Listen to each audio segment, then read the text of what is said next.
All right, new at 4 on today's Community Focus. Should Rhode Island ban cell phones in schools across the state? Joining me now to talk about that issue and much more, Education Commissioner Angélica Infante-Green. Thanks so much for being here. Thank you for having me. So before we get to that issue, though, I want to ask you about this. President Trump has lifted a ban on immigration arrests at places like schools.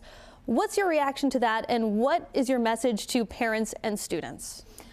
Well, you know, for us, we're combing through what all the changes are and what the impact is going to be for schools. We're working with our legal counsel at this point. And, you know, our job in schools is to keep kids safe, to educate them, and to have a welcoming and supportive environment. And that's what we intend to do. And the last thing we want is our kids to be afraid of law enforcement. We want our kids to really take advantage of the time that they have in school and not have to worry about what's going to happen. So that's where we are at this point. I want to ask you about cell phones. Massachusetts and New York are now moving towards potentially statewide bans on cell phones in all schools. We've talked to one local lawmaker who might introduce a similar bill. Should Rhode Island ban cell phones in all schools? Well, I will tell you that most of our districts, if not all at this point, have a cell phone policy. And they have enacted that policy with their local community.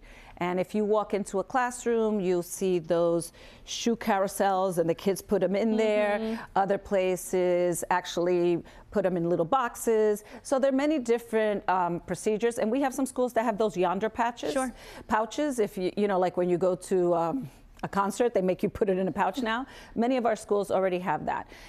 We just want to be careful because some classrooms use it for instructional purposes. Like the local community has those plans, and they will be up on our website so everyone could see what their local community's policy is. I want to ask you about Providence schools. Earlier this week, we had Mayor Brett Smiley in studio. He wants control of his schools back by this summer. He said he's planning to make the case to you over the next couple of months. What do you need to hear from him to be convinced to give control back? Well, I think the challenge is this is not like turning off and on a light switch. There's a lot of work that goes into this. The council has laid out a clear and transparent process for how this return will happen. So we want to abide by that process and make sure that we're moving in that direction. I mean, I have to say, there's so many wonderful things happening in Providence. We don't want to jeopardize any of those things going back. We had the first blue ribbon school, elementary school ever in Providence. And for people to understand the magnitude of that, there's only 360 schools nationwide that are selected. That's a big deal. We have 5-star pre-Ks. We have increased CTE by 40%. We had 150 kids leave Providence and get a job with electric boat because of their work in the CTE program, starting at $50,000. Those are big things. We've increased our dual language. We have food pantries. We have nursing programs in the schools. We have, you know, there are just so many things that are happening that we have to ensure that that foundation is maintained. So June, I think, is too soon. Central Falls Mayor Maria Rivera says that her city should have control of their schools back as well. It's been 33 years. Is it time?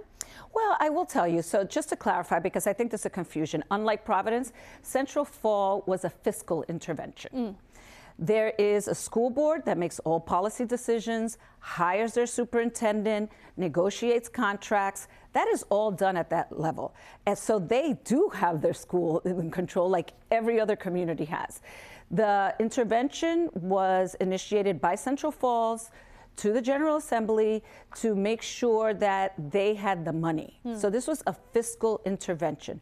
We obviously support Central Falls like we support other districts. We have put money into buildings. We have put money into supports with curriculum and professional development, but they run their school district. This is not about getting it back. That is a fiscal conversation. Nothing else. All right. Well, you don't have much time left, but I do just want to ask you with about 30 seconds, what is your top priority for 2025? Well, our top priority is attendance once again, because we have seen that there's a 20 percentage point gap between kids that come to school regularly and those that do not. Absolutely across the board. And we have a big initiative on math.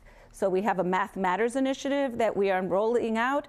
And right now it's about staying the course, really our curriculum, reading. We are keeping our eyes on the prize. Those are the things that have been working, has led us. We saw math gains. We want to keep the momentum going. As other states are struggling with some areas, we are holding our own, and we see that, and we are continuing to move that needle. So parents, if you're watching, it matters if your child comes to school. Send them to school each and every day. All right, we are out of time. Rhode Island Education Commissioner Angélica Infante-Green, thanks so much for being here. Thank you.